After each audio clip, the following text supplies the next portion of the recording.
there are some platforms. So if it's super uncomfortable for you at first, it was uncomfortable for me at first. So Tyler, it's okay. But it kind of becomes a give, like you're giving to your friends versus you're trying to get them to join you. You want to give and help other people be able to elevate themselves. So you're right, it is a mindset thing because it comes from a different place, number one. Number two, you can friend me on Facebook and look at the posts that I just did in December about a property I bought. But there's also some social media platforms that you could join if you're wanting to grow a mastermind and you're really uncomfortable talking to your friends. I've joined a women's real estate investing group, actually at the recommendation of a client.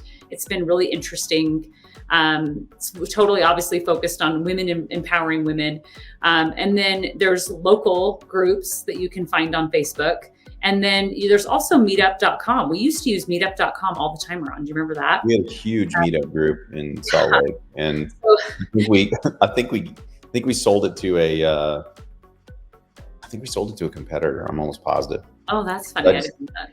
Yeah, I just got sick of running because it was live meetings. We didn't do them online at the time, and I got sick of doing it. And then I moved, so I gave it to a competitor. Anyway, that's beside the point. But you can grow a meetup group. I don't think that's really what anybody's asking, but you could do that for sure. And it could just be like sit down and meet over coffee or whatever, and just talk about your plans and things like that. And the questions you're asking, Tyler, I mean, we're only picking on you because you keep commenting. So that's a good thing.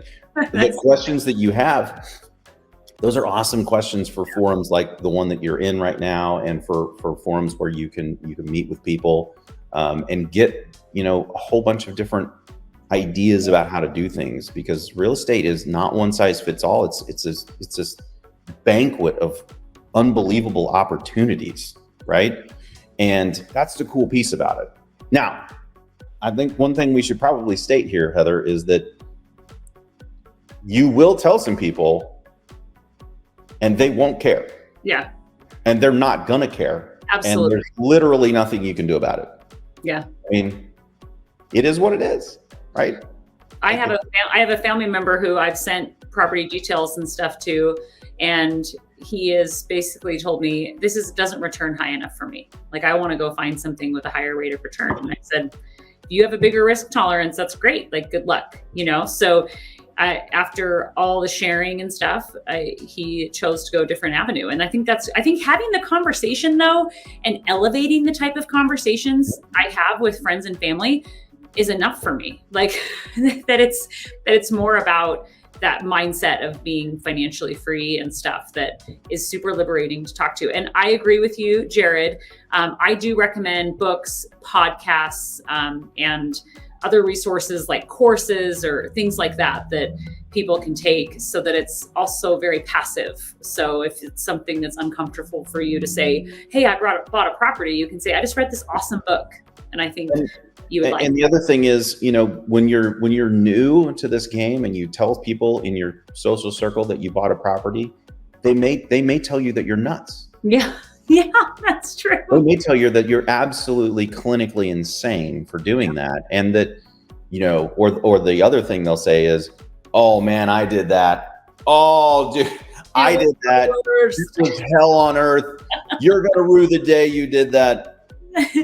And, if you actually had the opportunity to walk them down and actually ask them the questions, they would have done a million things wrong. And because they did those things wrong, it was an absolute disaster for them, which is unfortunate because they probably won't ever do it again. And so it's a lot easier to let third parties, like Jared was suggesting, right? Let third parties do the education process, because if they actually came in and listened and understood how to do things the right way, they might not have that same experience. They might have a good experience, right? So especially if you're not confident in it. I've been doing this for 22 years now. And I mean, Heather's been doing this for well over a decade. Mm-hmm. It's super easy for me to talk about this. I can literally get up on stage and speak for an hour about this with zero preparation. And it's no big deal. I could sit on stage and do a Q&A with people and it's fun. Well, when you're new, that's not the way this works, right? So understand that. And that's why, like Heather was saying, just sharing what you're doing, someone that doesn't call you insane is probably going to ask a question. And right now in today's market, since like, you know, Johnny Joe down the street that, you know, works at, you know, whatever, and that has nothing to do with real estate is buying real estate. It's a hot topic. I think you probably will find more people will be interested than you think will be interested. You know, yeah. If you told people that you were buying property in 2010, whoa, they probably would have had you committed or something, you know, but, yeah. But right now, pretty popular. I think you might have a lot of people actually wanting to know about it. I agree.